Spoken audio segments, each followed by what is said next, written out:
Assalamualaikum warahmatullahi wabarakatuh. Sebelumnya perkenalkan nama saya Erazando Alpasaira. Baiklah, pada kali ini kita akan membahas tentang kelengkungan dan percepatan. Di sini kita akan mengukur seberapa tajam sebuah kurva yang melengkung. Kelengkungan sebuah garis sebenarnya 0. Sebuah kurva yang berbentuk tajam harus memiliki kelengkungan yang lebih besar daripada itu. Baiklah, langsung saja ke contoh soal. Yang pertama, tentukan kelengkungan dari radius kelengkungan hiposkiloid R sama dengan 8 cos pangkat 3 TI ditambah 8 sin pangkat 3 TJ di titik P dengan T sama dengan pi per 12. Gambarlah lingkaran kelengkungan di P.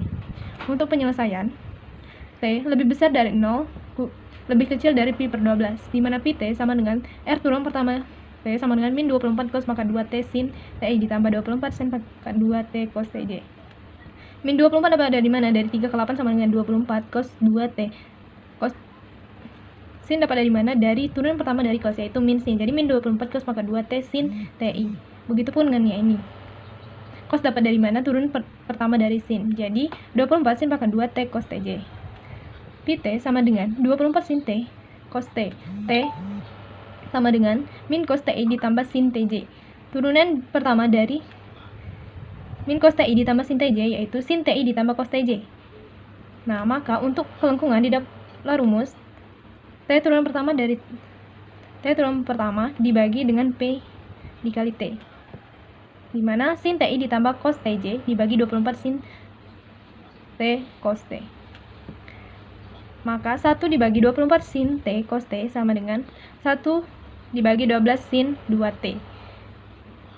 Nilai dari T tadi sama dengan 12, maka K dikali pi per 12 sama dengan 1 dibagi 12 kali setengah sama dengan 1 per 6 sama dengan 6. Nah, untuk gambarnya kita gambarkan seperti ini.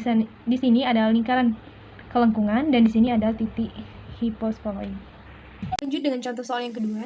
Soalnya yaitu tentukan kelengkungan elips X sama dengan 3 cos T, Y sama dengan 2 sin T pada titik dengan T sama dengan 0 dan T sama dengan pi per 2, yaitu masing-masing 3,0 dan 0,2.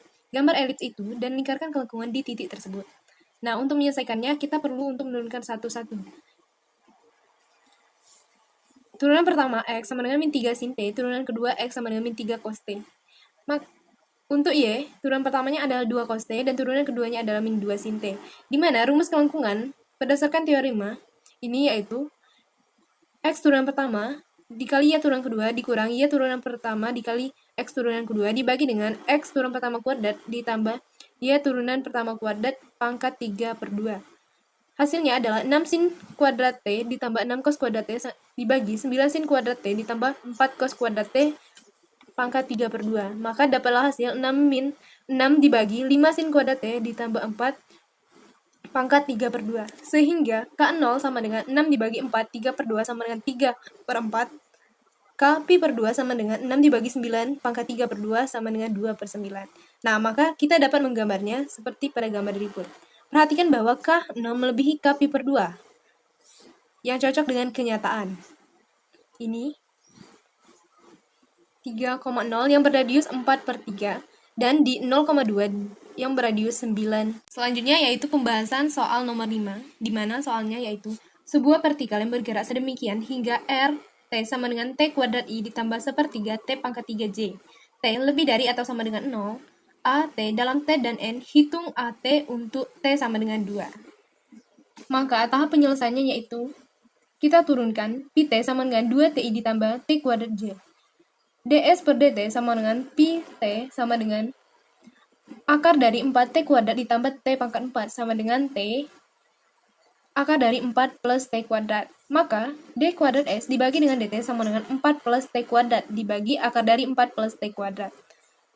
Maka nilai kelengkungannya adalah ds per dt kuadrat sama dengan X turunan pertama dikali Y turunan kedua dikurang Y turunan pertama dikali X turunan kedua dibagi dengan X turunan pertama kuadrat ditambah Y turunan pertama kuadrat di pangkat 3 per 2 ds per dt kuadrat sama dengan X turunan pertama dikali Y turunan kedua minus Y turunan pertama dikali X turunan kedua dibagi ds per dt.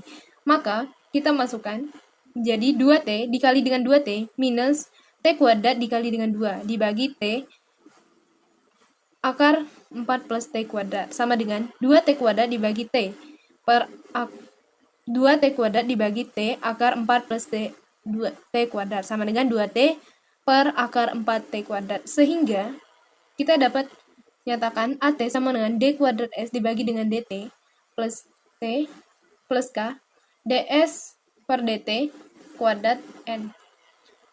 Kita masukkan nilai yang telah kita dapat tadi. 4 plus 2 T kuadrat dibagi dengan akar dari 4 plus T2 T kuadrat.